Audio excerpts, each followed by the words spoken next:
আসসালামু আলাইকুম। আজ আমাদের বাড়ি সন্ধ্যাবেলায় কুটুম এসেছে, তো সন্ধ্যের নাস্তা দেখুন।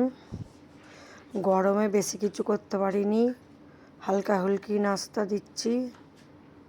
প্রচুর গরম রেখেছে। তো এখানে দেখুন কুমড়োর চপ আছে, এমনি আলুর চপ আছে, কালো মিষ্টি, সাদা রসগোল্লা, মতিচুর, সন্দেশের পিস, আর কি মিষ্টি ওইগুলো নাম জানি না, এগুলো সব আছে। ডিম সেদ্ধ, চা বানিয়েছি, বিস্কুট, ঝুরি ভাজা, এগুলো সব দিয়েছি। কেমন হয়েছে দেখবেন, দেখে কমেন্ট করে বলবেন। মনে পড়েছে ওইগুলো সন্দেশের পিসই হবে, মনে পড়ে গেল।